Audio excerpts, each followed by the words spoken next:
Good evening, everybody. I'm hoping that you can all hear me okay. Hello, my name is Hannah Storm and I'm the director of the Ethical Journalism Network. And I'm delighted to welcome you on behalf of the EJN to this panel, Words Hurt, Ethical Reporting on Race. In a moment, I'm going to introduce our panelists and hand over to the session's moderator, Keme Nzerem. But before I do, a few words on the work of the EJN, and just bear with me because I'm just going to continue while I'm talking to admit people to this. So the EJN is a UK-based charity promoting good practice in journalism through the principles of accountability, accuracy, impartiality, independence, and humanity. And we believe that ethical journalism is just as important in the structures in place in our newsrooms as in the content we create. You can find more about us. This is my advert now for the EJN. You can find out more about us on ethicaljournalismnetwork.org. And we are currently recruiting new trustees to our board. So if you're interested in that, in being part of our network, we'd love you to find out more about the EJN through our website. So back now to our panel. Please note, everyone, this is an open forum, so please assume that anything you say or ask is public.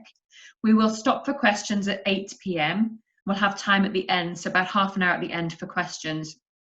In the interest of keeping to time, please could you write those questions to me via the chat function, and then I'll pass them on to Keme. So let me introduce you now to our 5 brilliant colleagues. Ayshah Tull is an award-winning reporter for Channel 4 News. She joined the programme in 2019 and previously presented BBC Newsround from 2013 to 2018. Her broadcasting on the programme has included extensive coverage of the coronavirus crisis, and she's led reports on the Black Lives Matter protests in the UK.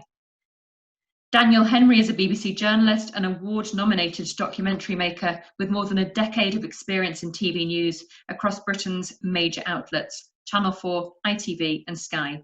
His latest film follows the Black Lives Matter protests in the UK and is called Fighting the Power, Britain After George Floyd, and it's available now on BBC iPlayer. Pat Younge is an award-winning journalist and creative leader with 30 years experience working at major broadcasters at home and abroad. He was the Chief Creative Officer for BBC Television Production, and prior to that he was president of US cable network Travel Channel Media. Hannah Azia-Poole is Artistic Director and CEO of the Bernie Grant Arts Centre. My God, these people are impressive.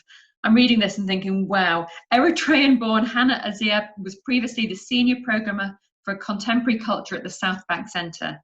A Guardian journalist for over a decade, she's written for many international publications, including The Times and Vogue magazine UK.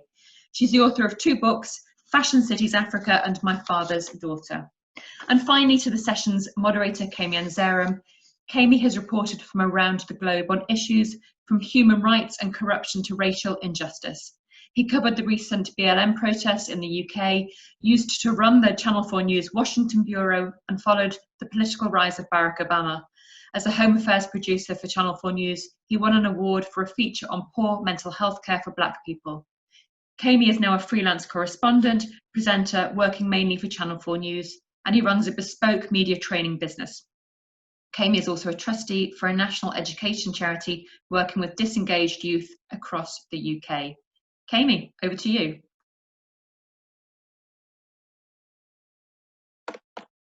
Let me unmute you first.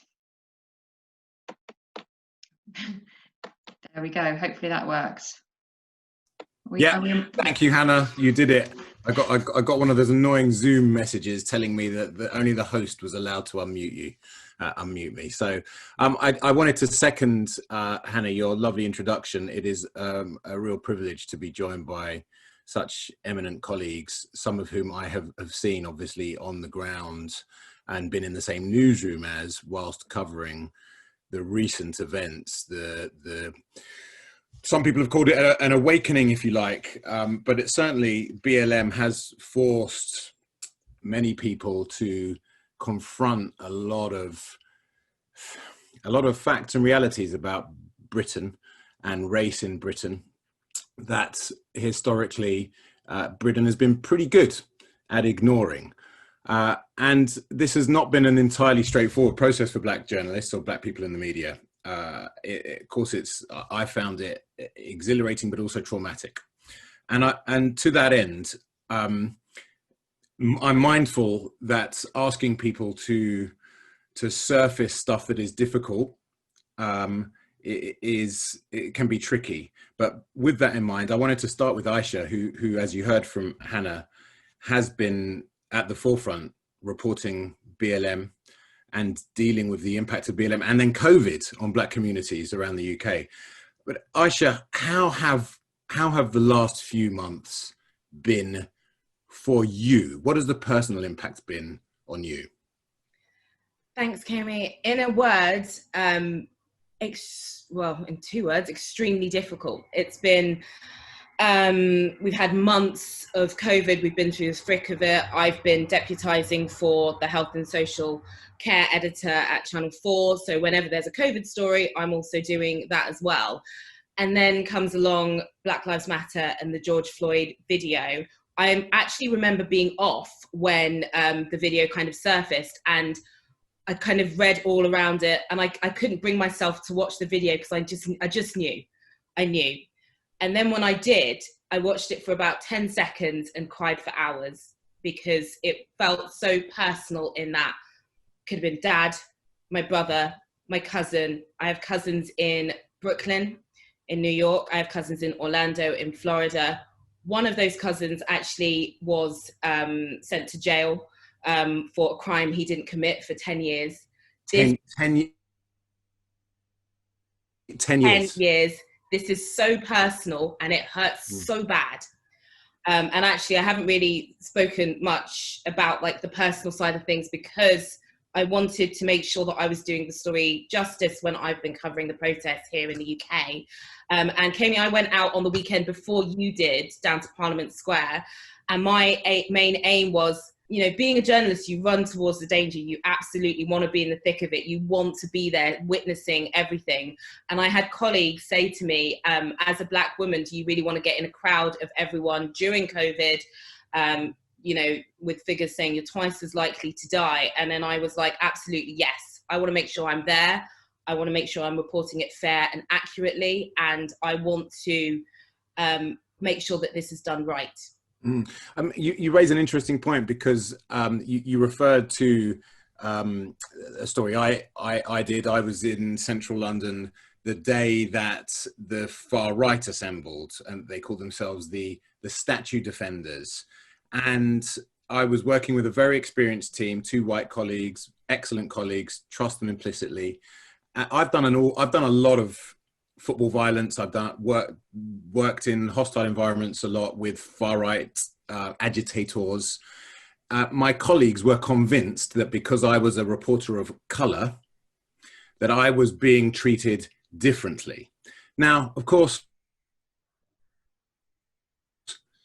knowing that, because I am just me. So before we go on to Daniel, who I know has also been at the forefront of this, Ayshah, do you feel that the experience of reporting in those, how do you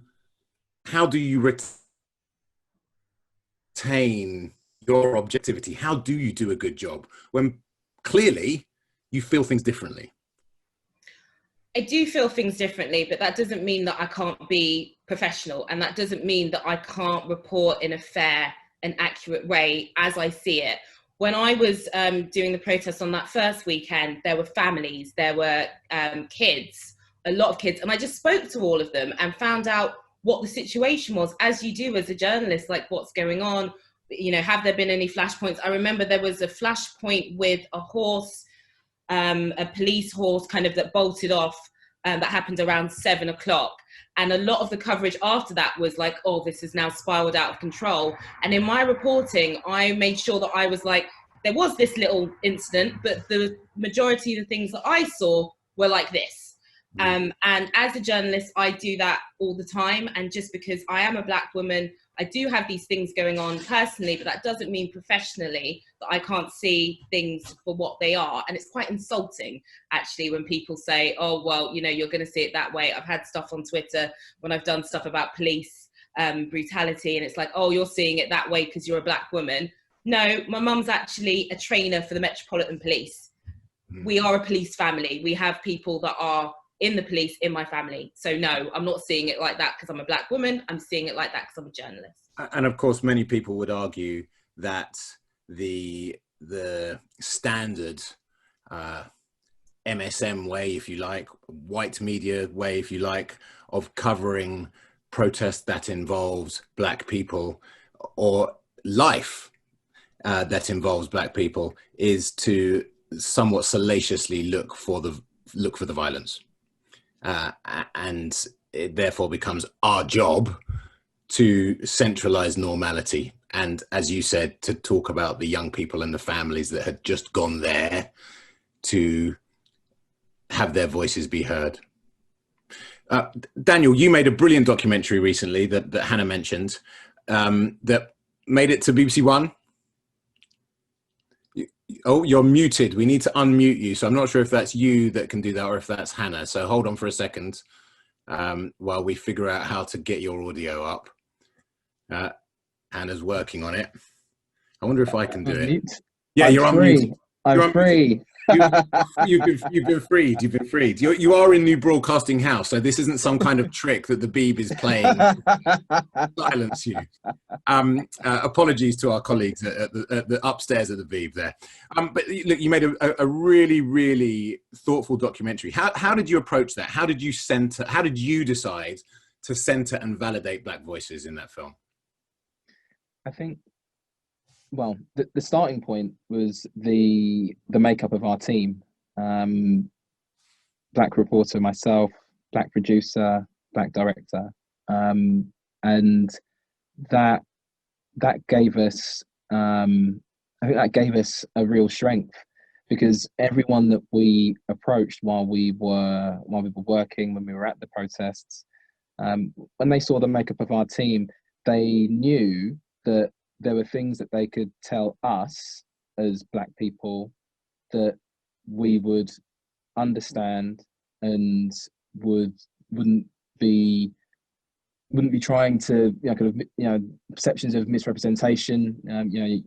You spoke earlier about how sometimes when you have protests like this, that they are reported a certain way. But when we approached people, they knew. They were like, well, there's an all black team there. There's a reasonable chance that they're gonna listen to us and give us a fair hearing. And I think that accounted for not just the black contributors that we had, but also the white people that we spoke to while we were at the protests. Because I think from the people that we also spoke to from those communities, I think that they were more willing to be open and honest with us about what they were feeling also at that time. So I think that's what contributed to the film. People seeing us as a team and saying, that's a group of people that I can trust and speak openly to. And so does this mean, what are the lessons then, if you like, for our white colleagues when they are, and I want to come back to this, to conclusions later, but when you are working with white colleagues, what are the things that you would perhaps like them to do through their actions or through their questioning that might start to shift the dial? I think that I think it's about, kind of recognizing where contributions can be helpful and where contributions are, are best from behind the scenes.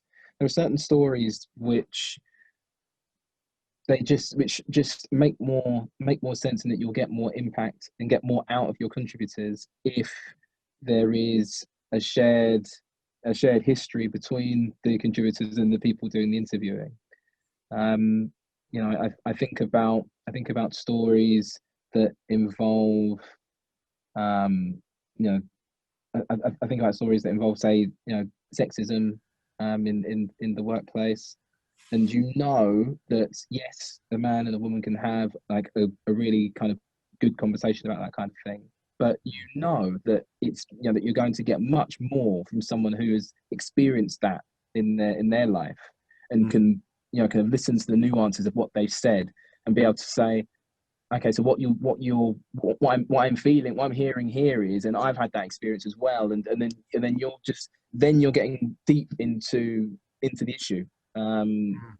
So I think it's recognizing that race is just as valid and important an area as any other, and to recognize it as a specialism. I think that's probably one thing that our our wider media colleagues could recognize, because I think in comparison to, so I remember, like, so Ayshah and I went to City, and I know that you did, but Ayshah was on my course. We were on the same course same year, and we remember. I remember really clearly. I don't know if you remember this, Ayshah, but people saying, "Oh, it's really important that you specialize. It's really important that you kind of pick a space, and be it environment or science or something like that." And race was never seen or described or thought of as a specialism, one to be ranked alongside all of the others. When it's something that affects all of our lives. And people, I think it begets an interesting begets an interesting discussion, which is around essentialism, and do you have to be black to report accurately? When we know that white people, for example, white racists are more likely to talk freely about their prejudice to other white people than no, of course I'm not racist, they would say to a black reporter. So we do enter this difficult area where we perhaps have to be quite strategic when we want to report on certain things to make sure the right team is there. And that militates against this idea, this time-honored tradition that a journalist should just be able to report the story, because actually it kind of does matter who you have where. But look, let's come back to some of that. Hannah Aziab-Poole, you spent a long time, and in fact still write for The Guardian, I believe, from time to time, but now you're very firmly in the kind of arts and cultural space. And we talk about there having been an awakening or a reckoning in the news discussion, the discussion the country is having around current events. But is that in any way being replicated in the cultural space? The short answer is no. Or I would say where people appreciate that there's an urgency when it comes to reporting of news, for there to be some layer of representation. When it comes to thinking about what I'll call culture, I suppose, people still think it doesn't really matter. And the issue that I would have with that is that, to me, it's about who has the power to tell stories.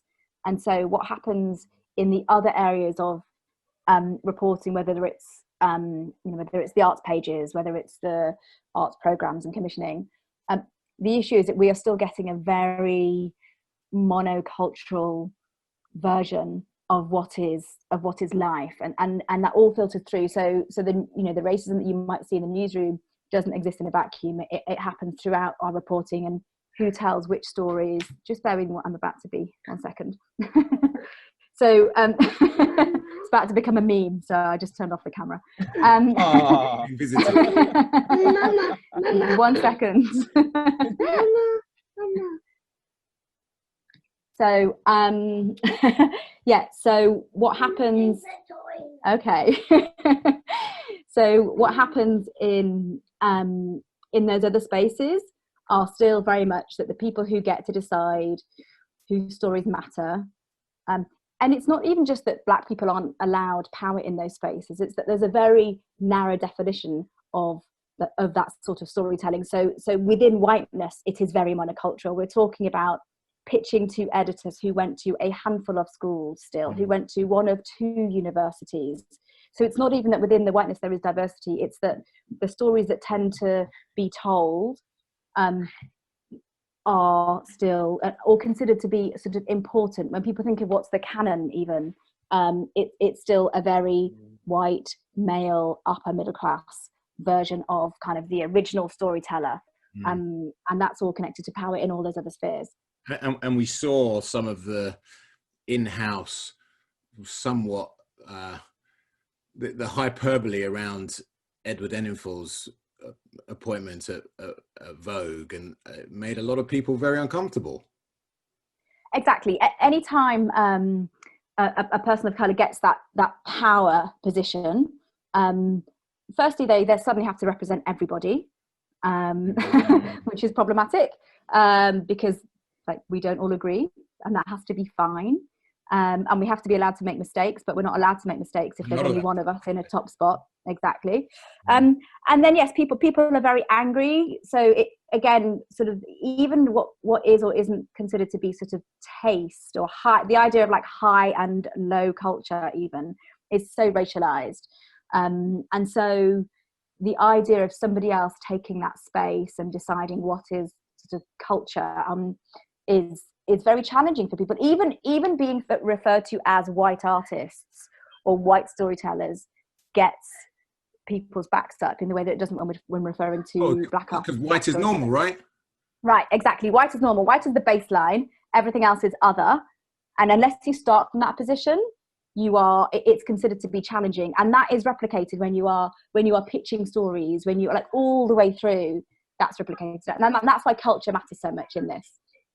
And look, you kind of alluded to a bunch of stuff. A lot of this is about senior roles and leadership. And Pat Young, you have been at the top of, or certainly in the senior leadership team in many significant organisations, not least the BBC. And just going back to the topic of this discussion, words hurt. It is impossible to overstate the importance sometimes of particular phrases and words, and I think you will probably guess where I'm going with this. The Beeb is not alone. A number of broadcasters have tonally done stuff that feels very awkward or difficult for black audiences, but in particular recently the N-word, and I know you have a view on whether that word should be said or not, was uttered on BBC without warning. What is your view on what should have happened and to what extent words should be banned? Okay, so my fundamental position is that words shouldn't be banned. If you take the word, I'm going to say it because I'm not going to censor it in this space. I mean, it's the most offensive thing white people can say about black people. And at the same time, it is a term of endearment between black people. And there is also more so in America. It still rankles for most people. It must be said. In America, I mean, there are loads of black comedians and others who use it as a term of endearment amongst each other. And there is also that whole thing of taking the word that had the most power and turning it on its head, just as the gay community has done with the word queer. So it's not the most straightforward word, but I mean, if you take the example of the BBC most recently, and to be fair to them, they did warn us both times they were going to use a horrible word. I think one of those cases was actually defensible, and I think the other one wasn't. The one that wasn't. Say more about that, yeah. Because so the one that wasn't was the one that was in. Sorry, the one that wasn't was the one that was in the news report, and the BBC's defence was the victim of this racial attack told us that they wanted people to understand how vicious this attack was, and to get that across, they wanted us to use that word, or they were happy that we used the words that were said to them. And so they broadcast it after a warning. Now, I still don't think that's acceptable. If a woman had been sexually assaulted and had been called the BBC would never have broadcast that word, even if she'd said, I'm happy for you to broadcast that word. And for them to hide behind the victim to justify the use of the word was absolutely wrong in that case, because they didn't need it. They didn't need that word. They had pictures of him. They had images of him after he'd been attacked. They didn't need that word to bring across the ferocity of the attack. The flip side, the one with Lucy Worsley, which I do think was defendable. This is a history program about him. This is the woman on a history show on BBC 4. She was talking about a letter that had been written by John Wilkes Booth after Lincoln made a speech which said that black people should have the vote. And Wilkes Booth said, and I quote, and she did make a warning before, that means nigger citizenship. By God, that is the last speech he'll ever make. And do you know what? Wilkes Booth assassinated Lincoln, right? I think in that context, when it's verite reporting of a historical fact that led to a consequence, that matters. So there I thought it was justified. The BBC's issue was it went out before 8 o'clock, where it's never justified. But there I thought it was justified. So the biggest problem for the BBC is they've got no black people in editorial policy who can advise them either way on these things as they fly up through the system. That's why we had all that nonsense with Naga and Manchetti.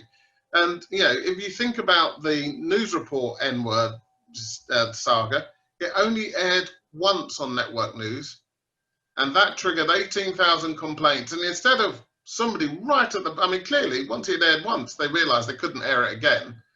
So why they didn't just apologize then and be done with it, but instead they dig in because certain people, you know, aren't prepared to lose face, then the whole organization loses face, and Tony Hall has to come out and sort of save them or try to save them with another apology. And I think they just forget the amount of goodwill and mistrust that they're generating by taking that approach. And let's say you mentioned the Naga saga, Naga, who I used to work with. This raises, if the lack of black staff at a senior level to help with production in the first place, and then also oversight should something be judged to have gone wrong or if there is a complaint. In the context of Naga and what has happened since, and BLM, for many black people, racism, Pat, is not a debate, is it? Like, racism is bad, and you're either anti-racism is good. And the thing, a lot of British people will tell you, I don't like that racism, but don't ask me to be anti something. You know, there is a positioning thing where they don't accept that anti-racism is actually about the normal. It doesn't mean pro centralizing anti-racism. But yeah, and the thing with Naga, I mean, don't forget there was one single complaint about her. Yeah. In a situation where it was her and her co-host, one complaint, BBC fall over itself to apologise. 18,000 people complain about the use of the N-word, and they dig in until Tony Hall comes out. I'll watch ITV over diversity. Will ITV hold the line, or will they? You know, what will happen there? And so let us fast forward to BLM and the reluctance of broadcasters, media houses in general, to allow black staff to profess support for Black Lives Matter. What should they do? What should broadcasters do? I'm asking you, Pat. Yeah. I think if you're a journalist, it's hard to profess support for any organisation that you may be covering in the news. I believe Black Lives Matter. That is different to I support Black Lives Matter, especially when Black Lives Matter is actually an organisation which has an agenda with various things in it. I mean, nobody knows its real leadership because they're scared of right-wing, you know, retaliation. There is a difference between believing Black Lives Matter and supporting Black Lives Matter, given that that can easily be misrepresented as supporting an organisation about which we know very little, but has a definite political agenda, and it exists. And so when people say, well, that's just not fair because staff are allowed to support Pride, for example, but explain the difference there then? Well, I don't think Pride is an organisation like Black Lives Matter. Pride is an event. Pride is a movement with a, but I don't believe Pride is an organisation. You know, but if people wanted to go around saying I support Stonewall, I think that is a problem. So yeah, the BBC believes Black Lives Matters. Absolutely, the BBC supports Black Lives Matter. I think is problematic. I'm a governor at a university. I think a university supports Black Lives Matter is a problem because we have to cover these organisations. We have to make sense of them.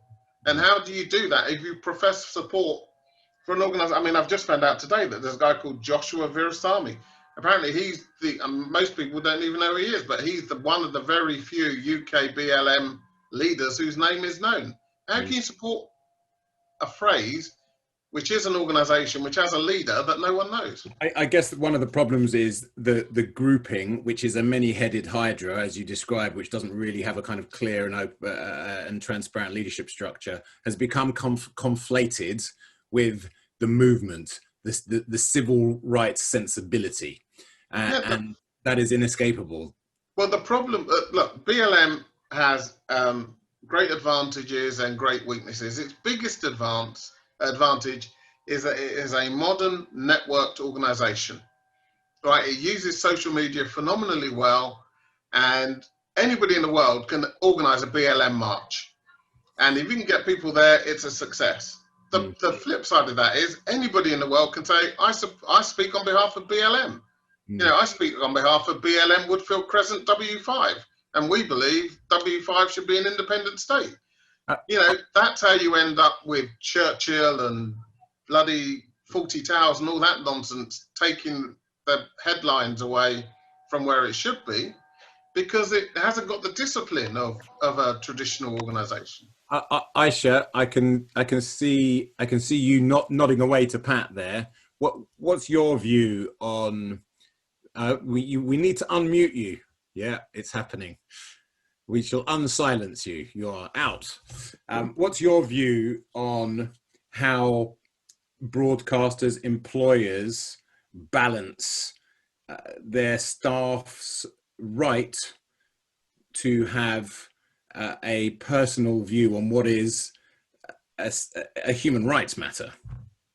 Yeah, I was nodding along to Pat because I was thinking in my head that there's no way that I could cover Black Lives Matter and then be openly supportive of their organization, and then they do something wrong, and then you go to make them accountable for that, and you can't. You're in a terrible position. It's like you supporting the government openly and having all of these kind of, oh yeah, they did a good job, yeah, la la la la la, and then when you want to go and challenge them, you have no authority to do that. So that's just not something that you can do.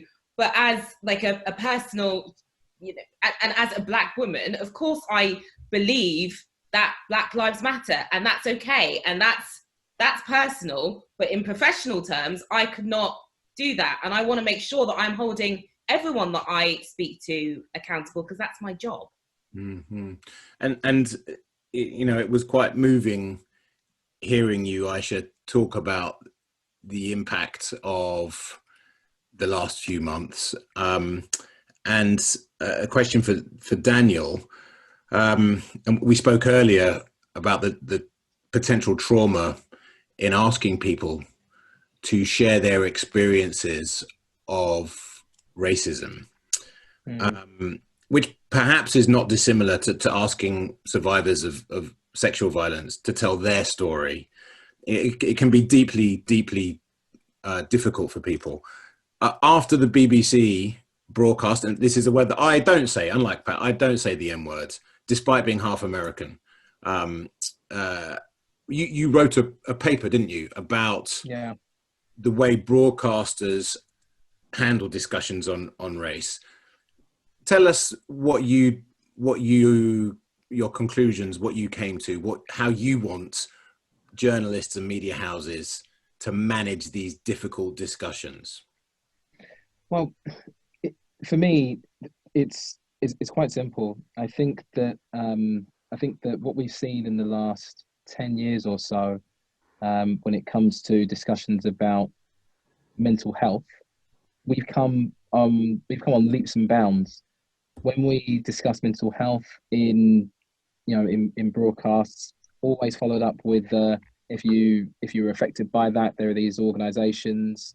The person speaking about their experience, they're believed.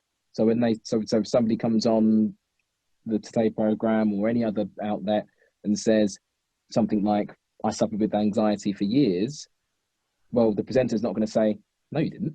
There's going to be, there'll be an acceptance that that's that person's experience. So let's hear more about it, and they're the expert on that experience. So the traditional interrogative model has to go. Yeah, because when you compare that to to discussions about race, it's always putting the person's experience on trial. Like there's a brilliant writer, Musa Okwonga, who he's got a brilliant phrase like this, where he's like, the black reaction is on trial, and that's what it feels like when you watch these race rows, as they call them, where someone comes on and says, this is my experience, and then they're immediately challenged, they're immediately beaten down, and it just means that the audience comes away from it unsure if racism exists. They come away from it thinking, well, is racism really a thing in this country? Is it actually just that one person's experience? Is it part of a wider pattern? No, it's just we do not discuss it properly, and the atmosphere that we should be aiming for is where we're at now, with mental health, in terms of discussions on broadcast, I think. And I can think of, everyone can think of examples where people's experience of being a black person has been undermined. There was a particularly triggering one when a journalist, I'm sure everybody here is familiar with, Afua Hirsch, was on the pledge and was told by Nick Ferrari, well, if you don't like this country, then why don't you go home? Yeah. Which of course is a playground epithet that many people of color have suffered from time immemorial.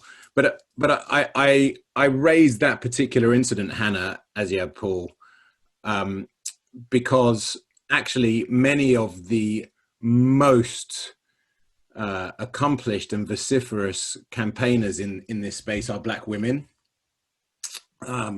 Many of the most persuasive and competent, and we need to unmute you. Yes, we're working on it. Black women have always spoken up, and this is so much more than a singular discussion about race and ethnicity, isn't it?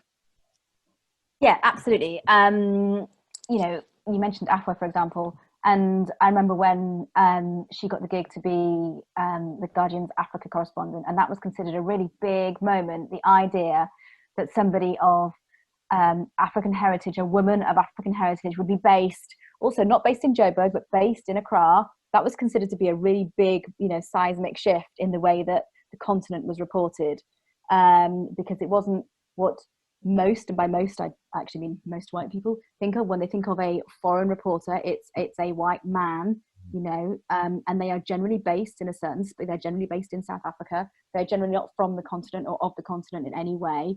And so the moment that happened, she was kind of breaking a boundary there. And I think what it speaks to is not just the racism within reporting, but also the sexism and the intersectionality of those identities and those polarities, and what happens when women are reporting on, Daniel, you mentioned already several times the comparison between reporting around sexual harassment, but when you look at even how the Me Too movement was reported, that was a movement that was originally started by Tarana Burke, a black woman who started that hashtag in response to sexual harassment faced by women of color.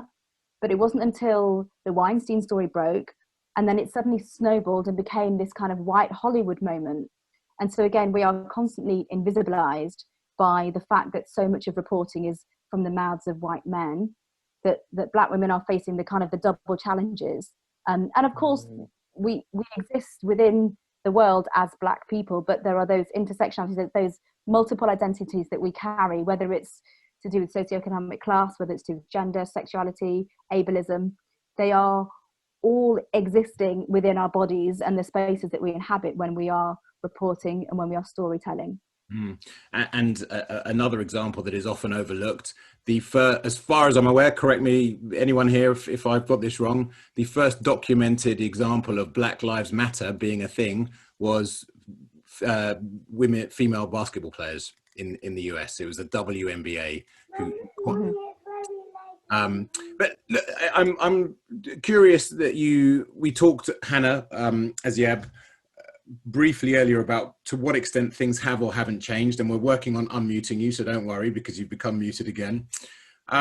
When you look at the work that people, the work that collectives like Galdem are doing, when you look at Yomi Adeoke and her co-writer who published Slay in Your Lane, it feels from a male perspective that they're doing something that is significant and bold and is being recognized.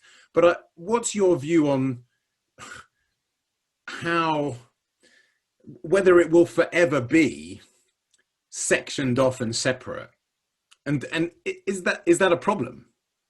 Because we don't want to lose the essentialism in the essential qualities, right?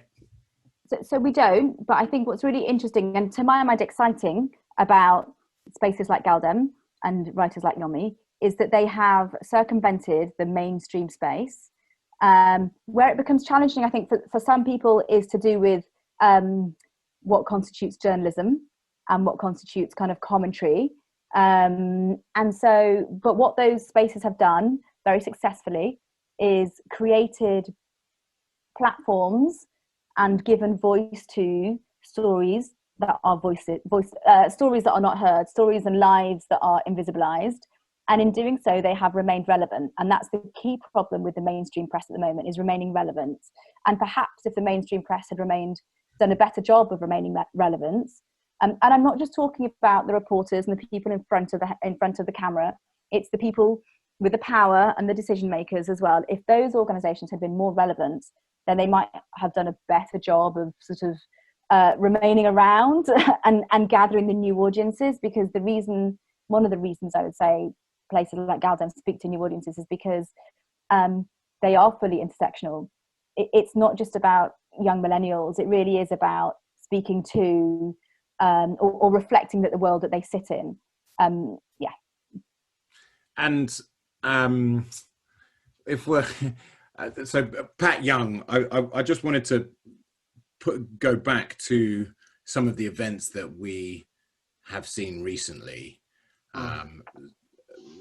If the long sweep that Hannah Aziab was just describing was about publications still not really catering properly to modern Britain, one of the perhaps brief impacts of that day that I found myself reporting, where drunk far-right football aligned, so to speak, thugs were urinating on memorials to dead soldiers, was that suddenly it was kind of almost okay to talk about Winston Churchill's racism and Britain's racist past, and to some extent Britain's racist future if we don't shift the dial. How do we make that stick? How do we make sure that we can talk about Britain and the world in a more accurate way that we have not been able to for decades? Well, my younger and more famous brother has this excellent phrase, which is that the left is very good at creating space and less good at holding it.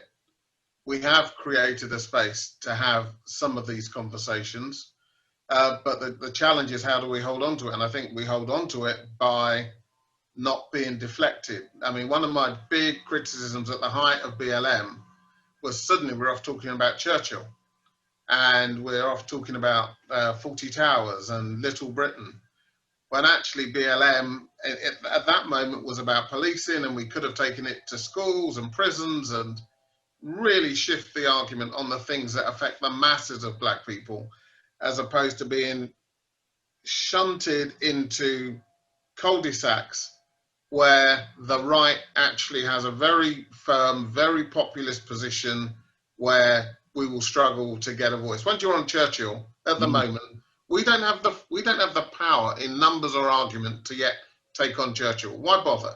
When we hold the ground that we held, and we could have kept pushing on that space.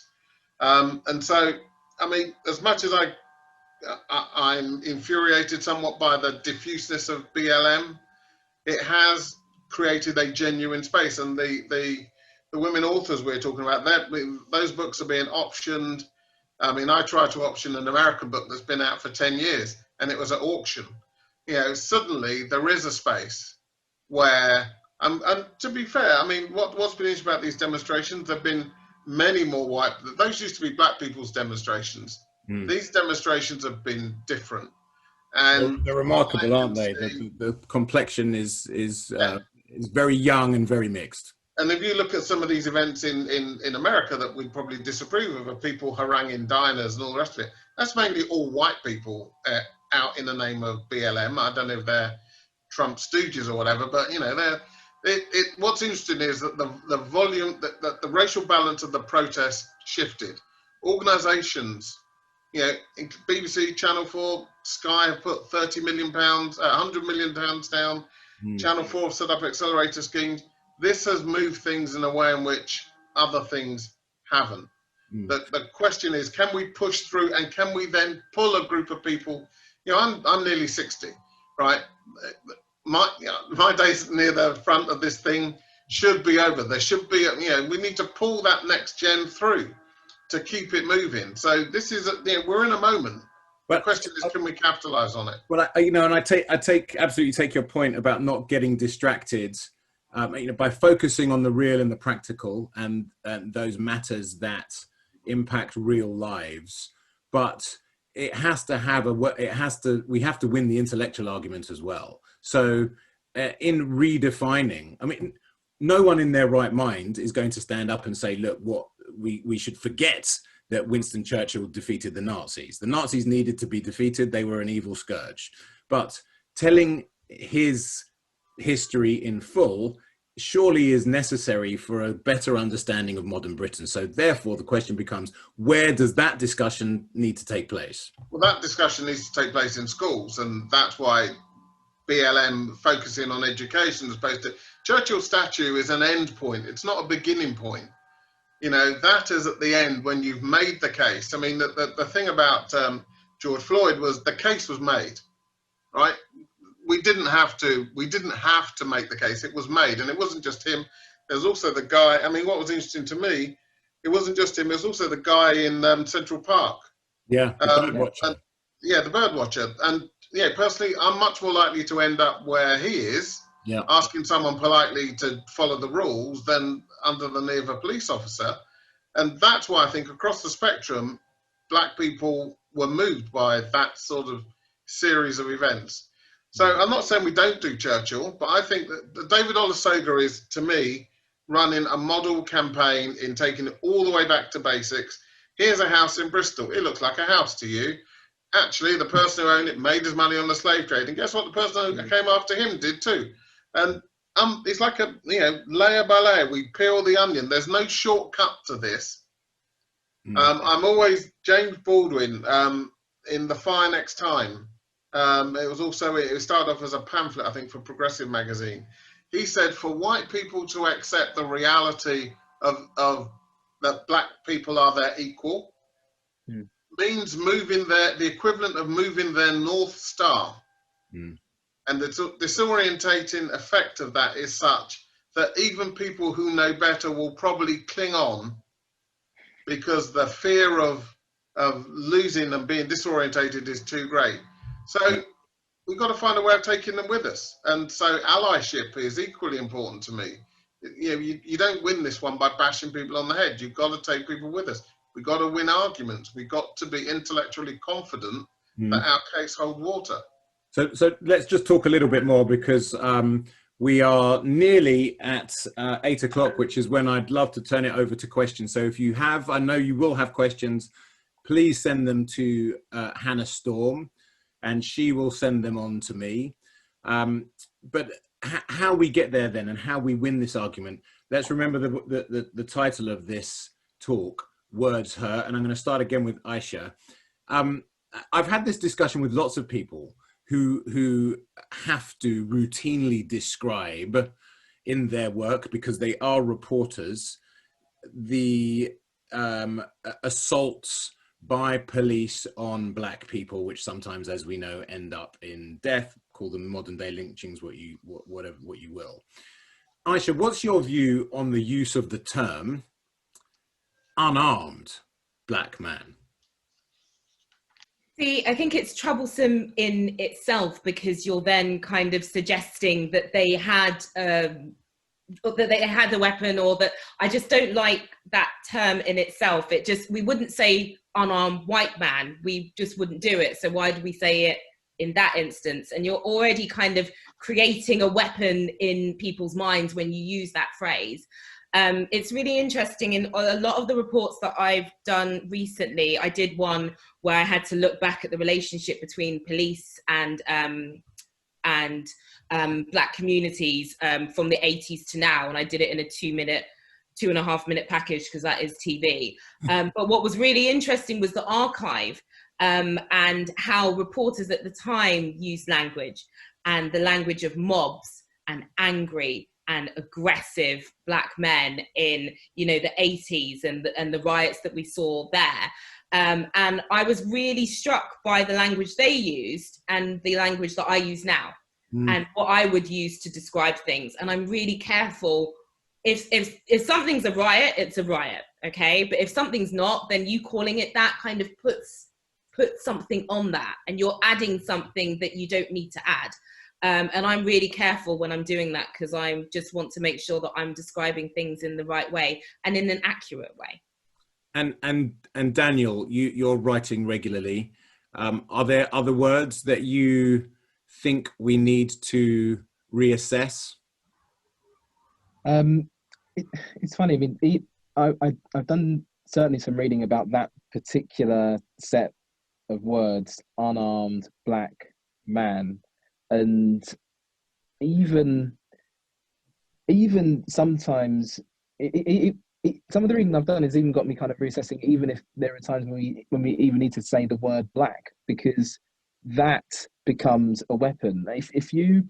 So when we're talking about these kind of police shootings and so on, as soon as you say an unarmed black man was killed by the police, the word black almost explains why that person was killed, when it really shouldn't. It should, what we should be, in those instances, what we should really be focusing on are the actions of the police. Were they proportionate to the situation? And if they weren't, then why weren't they?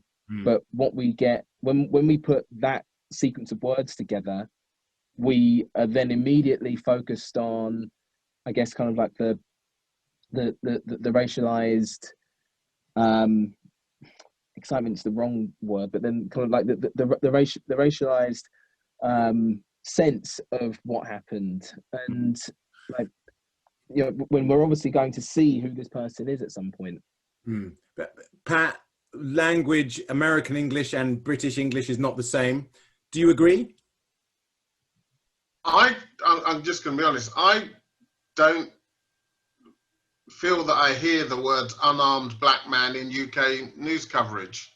I hear it a lot in American news coverage, and maybe I'm either not listening or I've just sort of drunk the Kool-Aid. I think in American news coverage, where the police are armed, and there's 400 years of history, unarmed black man gives you a context. Because if it's an armed black man and the police shoot him dead, well, most people are going to say, well, fair dinkum, mate, you had a gun and they shot you. If it's an unarmed black man, that feeds into this existing story of police brutality. And so I can understand why in America they would say unarmed black man, because if anybody is armed and gets shot by the police, that's what the police do.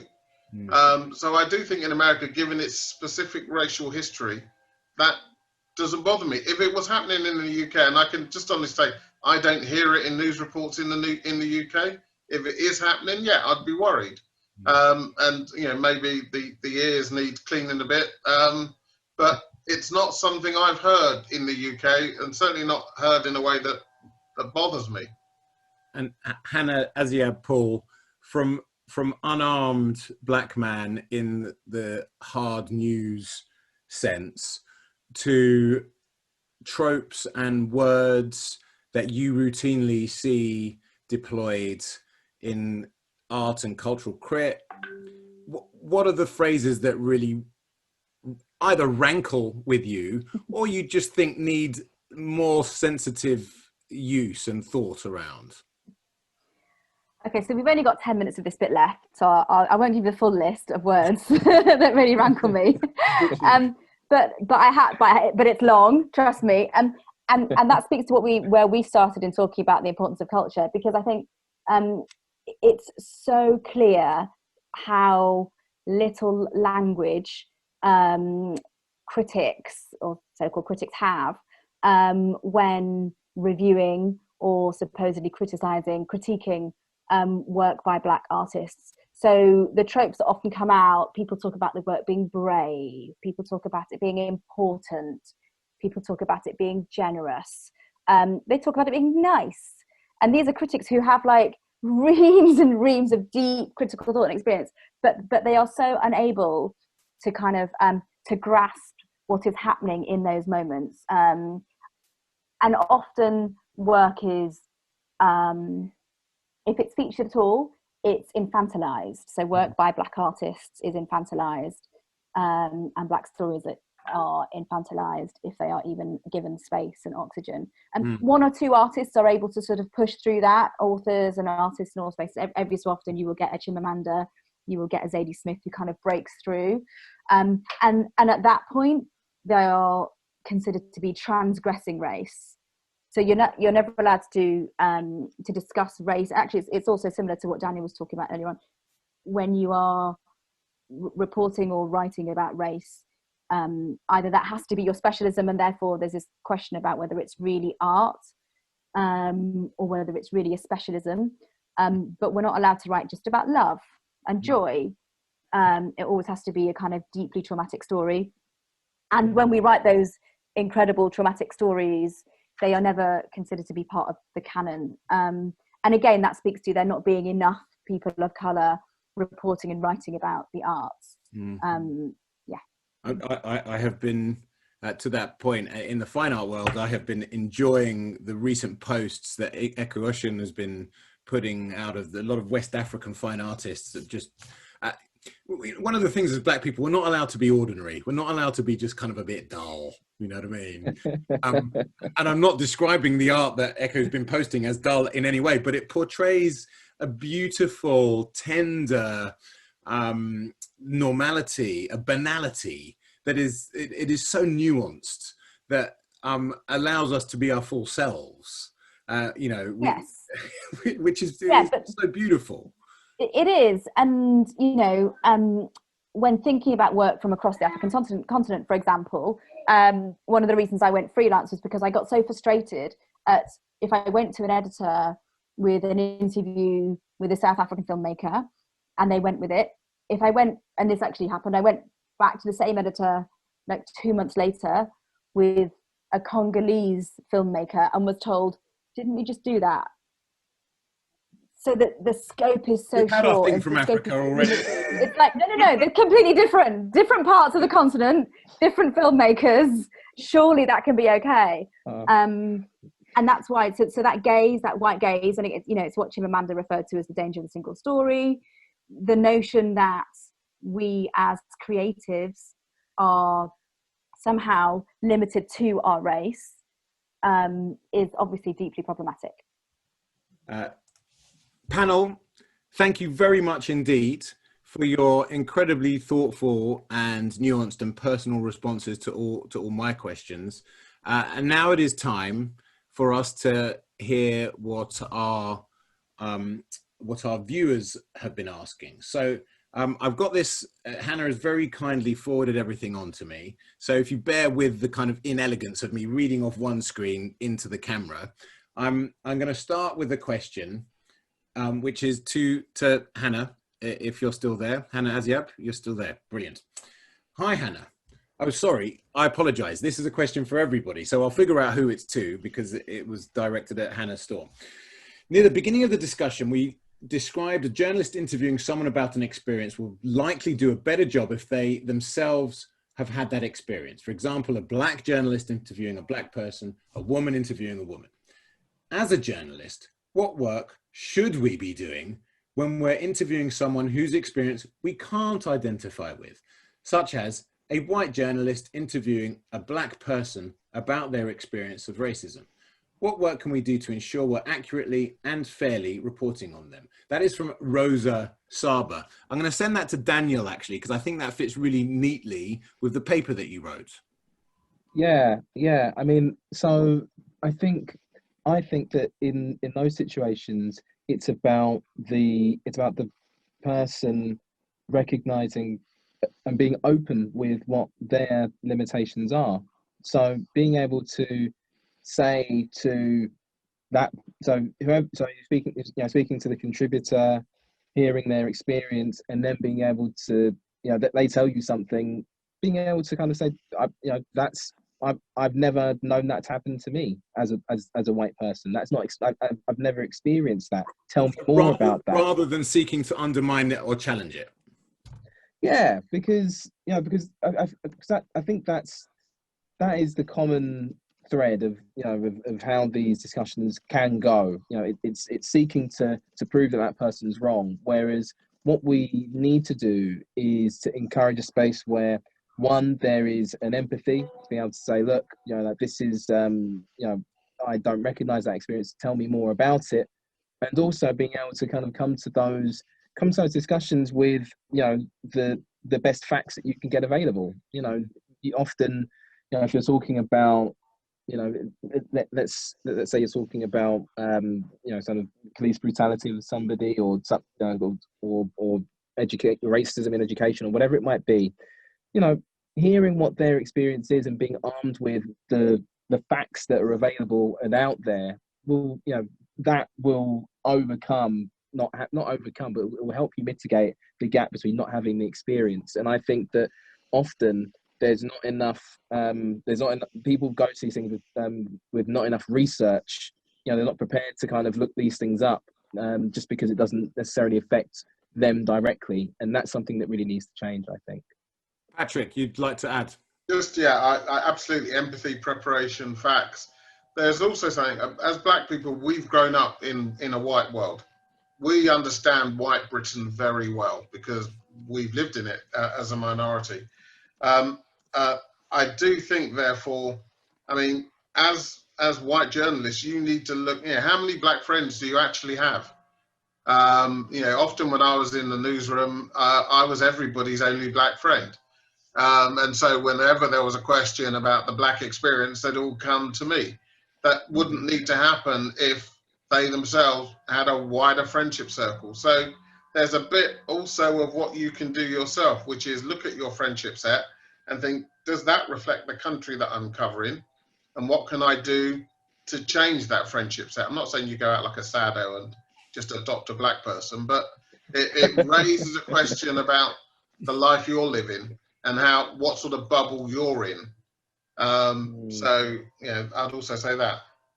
And Pat, perhaps you could follow on with the next question, actually, because with your hat that you wear, which university is it that you're I'm at University of West London. I'm a governor. Right. So obviously, students are in a great position to make new friends. To your point, in terms of widening one's hinterland, Lada asks, what do you think young and aspiring journalists should be taught about reporting on race based on their own experiences?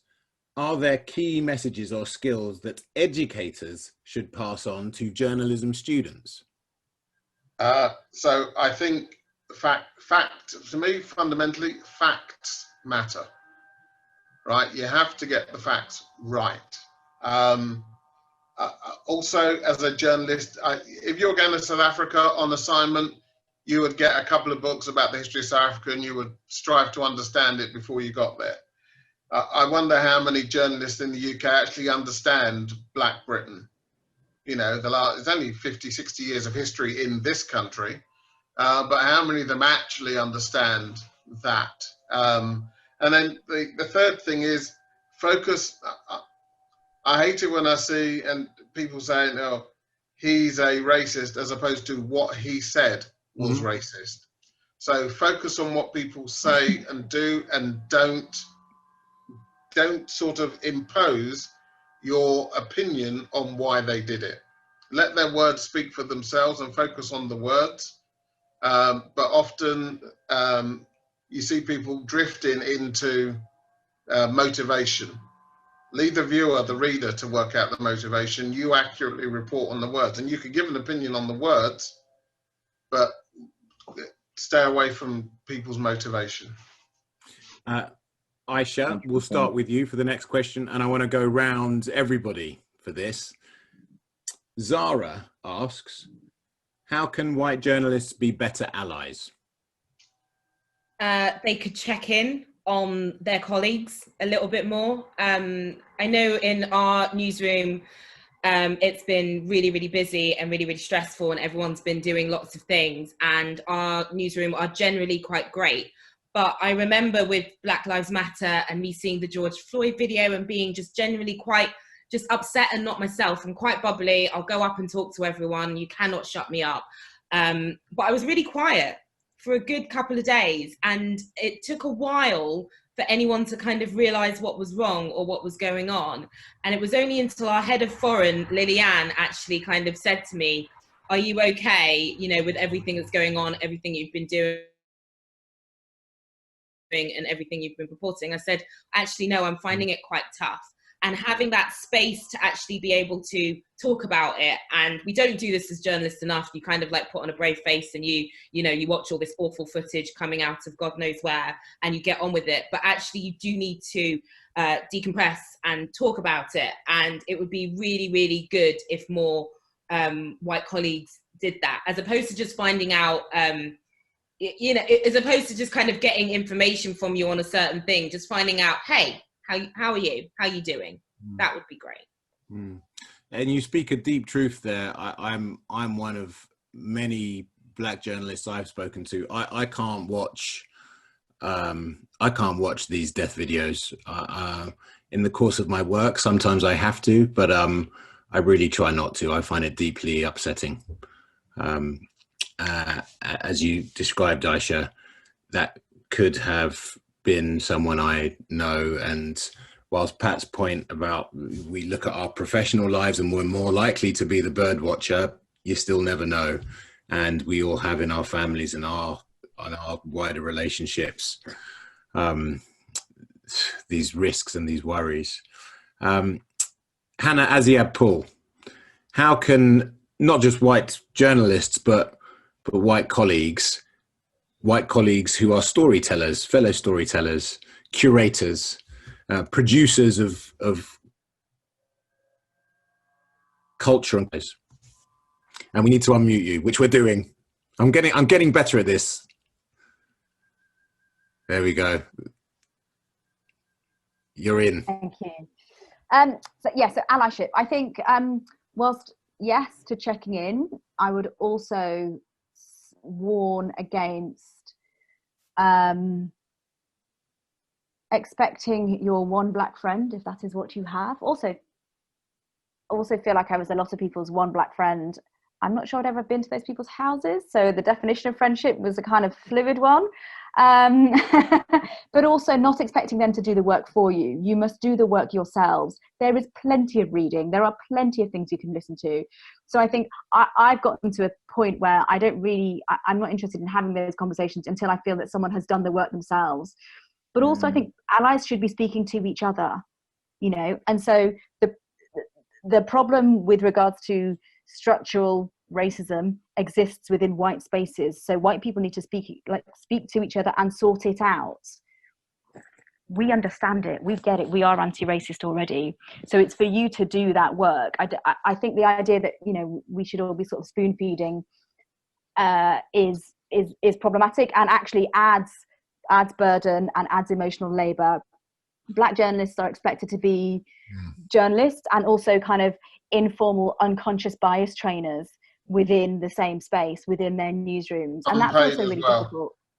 Yeah, and that level is unpaid, and we are also being paid less than our white peers, and the women black journalists are being paid even less, and we're doing all this extra work, this extra representation, this extra learning of and teaching of others at moments of trauma. And so again, it's for you to do the work yourselves. Marcus Ryder, who many of you will be familiar with, wrote a very, very powerful piece on his blog recently, talking about, you know, it is undoubtedly a good thing that people are at least ostensibly asking questions and wanting us to inform how they should think. Notwithstanding the Rennie, you know, Edo Lodge hypothesis, look, go away and do your work. But Marcus is very clear. Look, if a corporate entity is asking me for my experience to embellish or indeed improve their corporate performance, that is called consultancy. And consultants are paid loads of money. So where's ours?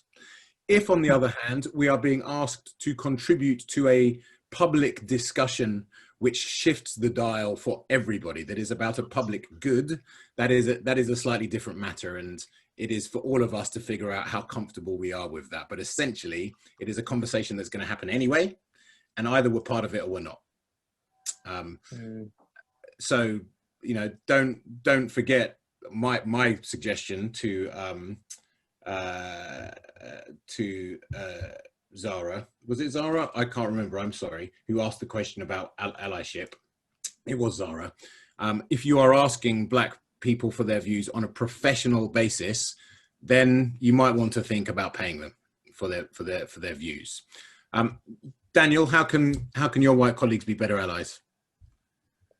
To be honest, I think the points have been really well made. You may have seen me kind of like thumbs up and kind of like, you know, nodding my head vigorously as everybody spoke. I think I can only really echo kind of the points particularly that Hannah was pointing to about, you know, people being prepared to do the work, being prepared to, you know, kind of read up in their own in their own time. And but I think that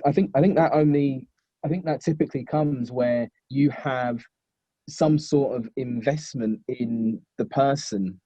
So I think it comes. I do think it comes back to friendship circles. And you know, so for example, you know, there are friends of mine who, you know, are LGBTQ, and as a result of, you know, kind of spending time with them and learning more about their experience, it pushes me to want to read certain things, which then makes me more aware and understanding of what their experience is. So when we're talking about whatever might have happened that day, I'm better informed. I'm a better friend to them.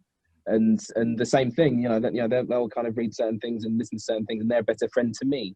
And I think that that's what it's about, you know, kind of making sure that you are making better connections with people, and then because then that gives you the encouragement to go off and go and, you know, understand more about certain communities, and that can only be good for all of us. We've got time, I think, for one more question before I'm going to come back to everybody with some concluding comments. And I would like those concluding comments to essentially be, if there's one, I know we've talked about allyship, but in your professional lives, let's think about the topic of this discussion: words hurt, the ethics of reporting race. One practical tip from each of you for professional storytellers. But before we get to that, Coral has asked, and I think this is probably a question for Pat, but please, all of you chip in if you see fit. in America, we now have a black news channel. Launched in Florida in Feb. Should we be doing this in the UK? Personal view is no. Different countries, different histories. I mean, in America, they have black entertainment television, and they have TV One, and they have a suite of channels. There is an economically viable black audience in America, which, because of a history of segregation, acts differently, consumes differently. We are not there. I mean, if you actually, I mean, West Indians, which is what my background is, we are a declining number. Yeah, there are no new ones coming.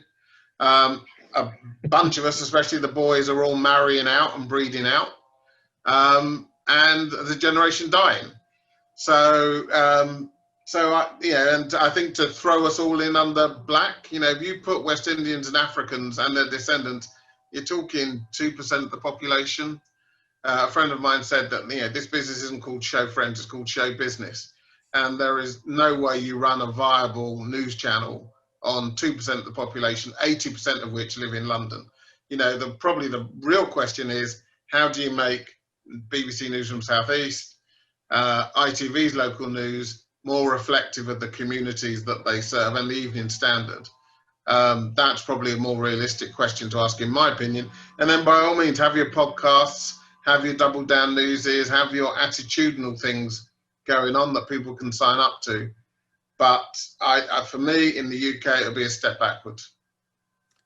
I also think that you're letting mainstream outlets off the hook, because you're like, oh, okay, here's your lovely little black channel that you have set up for your communities and your groups. So you have that, so you don't need to have the mainstream. However, we have all paid into this. These are public service broadcasters, and they should be reflecting the communities that they serve. And currently they're not. And that's why a lot of communities are going elsewhere. And we need to kind of put their feet to the fire and say, no, you need to deliver on this. This is really important. And it has to reflect everyone, because it's not fair. There is a real social cohesion issue about, if all the minorities start going elsewhere to get their news, there is nothing that pulls us all together. So that would be mine. But given the success of declaratively black publications in other spaces, we talked about Galdem, do we still not need a news service with an avowedly black sensibility? Tell me what an avowedly black sensibility is, because all of us have different views. I mean, I think that's quite a linear, analog way of looking at it. I mean, if you look at The Voice, the biggest black newspaper, as a newspaper, it's gone. I mean, it's trying to find its way in digital. I think in digital, you can have 1,000 flowers blooming, and if they find an audience, they'll grow. I mean, when we started, well, you and me, the others are too young, the only way you could get your story to an audience was by going to a TV station and getting a job there. That was the only way you had of getting your story out. Nowadays, and you know, look at George Floyd, it's because of somebody with their camera broadcast that thing to the world. Couldn't be edited, couldn't be shut down. It's a different place. And so I think the public broadcasters have to serve everybody. If somebody can make the economics work to have a black news channel, good luck to them. I mean, I wouldn't watch it, but but other people will, and they can make it work fine. I wouldn't see it as a step forward, but good luck to them. I'm not going to, if there's an entrepreneur out there with the deep pockets and the contacts, off you go. But news should be for everyone, right? News should be. In America, it's different, because in America, you watch your own news. You watch Fox News. You watch CNN. I don't want to be, look at that. And look at America. That might be coming here too. That might be where we want to get to. Patrick, thank you. Ayshah, one or two takeaways, key things, words hurt. What do people need to do differently? Practitioners in your space. We were talking about kind of seizing on a moment. What I would like to see is more Black people in leadership positions, because I think that's the most important in terms of when we're in a newsroom and going to people and getting them to get some of the stories that we care about on. A lot of people in that space are still educated by the same two universities and from a similar background, all go to the pub afterwards, great. And it's really difficult to push through. And we just need to have more diversity at that space, and we don't. And we've been calling for that for ages. And it feels like we need to seize on that and have that as a goal and as an issue to kind of drive through. And the other thing is, I am really kind of tired of seeing Black people as victims especially on news. And I think, Keme, you said earlier, like, I'd love to see a beige Black person just being them, just being a gynecologist, an epidemiologist, just not having people see Black people in a certain way and just having them and their expertise shine through, as opposed to, you're here to tell a story about you being brutalized. I think that's really, I just definitely want to see that change. And that's something that I'm personally working on really hard at Channel 4. And to your point about seniority, perhaps we are right here seeing a future DG or whatever role it might be of the BBC, or Chief Creative Officer of Channel 4. Daniel, key takeaways. Give me two. I think that it is. I think what we need to do, I think we actually really need to focus on what, like you said, like what's this called? Words hurt. People need to recognise that that's true. Do you know what I mean? Like there's a perception, you often get this where, oh, you know, we were just joking, or you know, it was just that one news report. No, don't worry. Do you know what I mean? You know, we'll get it right next time. Da, da, da, da. As if, you know, as if the pain can just be kind of brushed aside and ignored. Just because it didn't affect you directly, it doesn't mean that the communities are not enraged. And trust me, communities remember. You know, like, you know, just because, you know, like the complaints, the 18,000 complaints that were logged here at the BBC for the broadcast of the M word, they've been logged.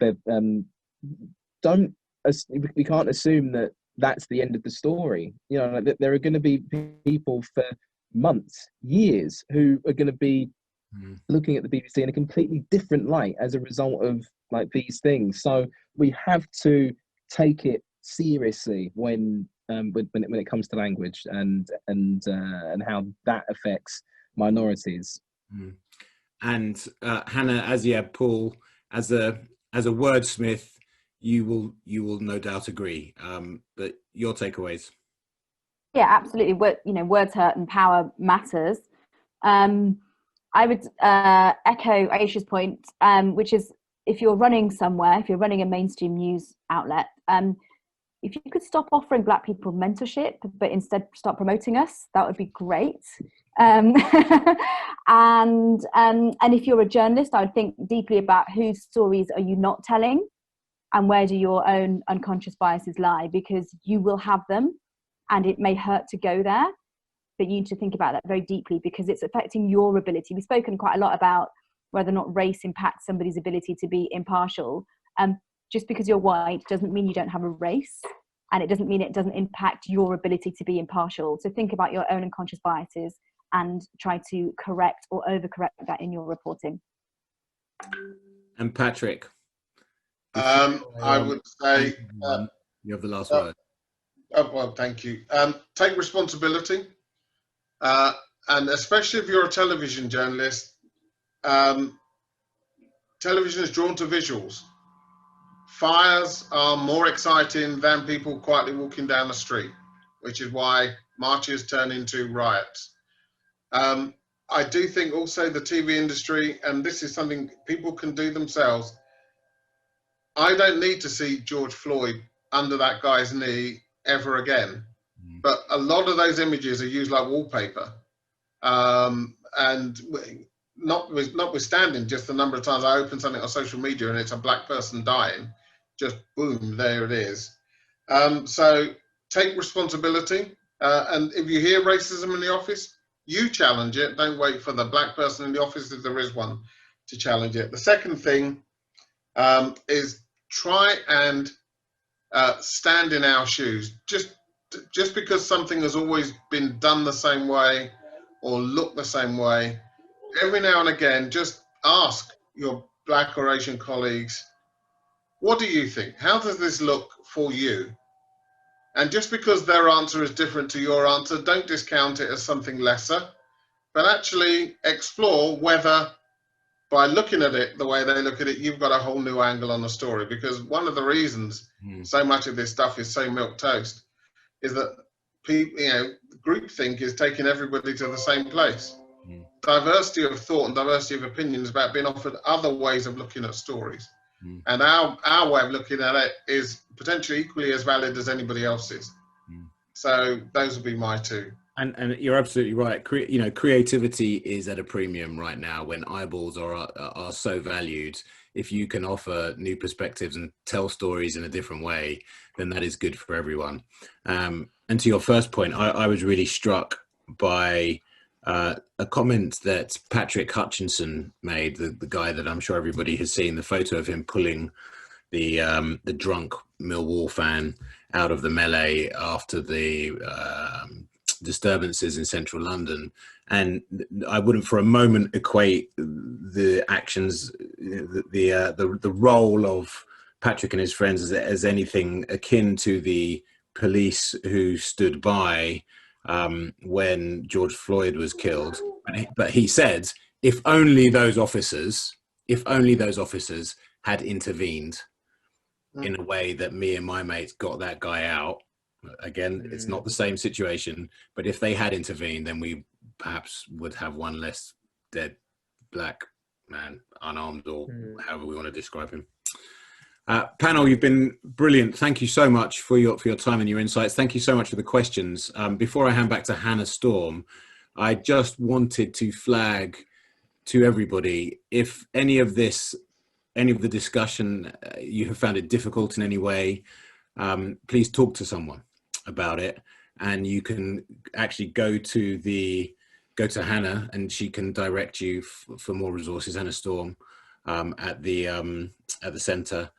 Your employer should be able to provide you with counselling. If you are a union member, you can speak to them, and of course, Mind or Samaritans.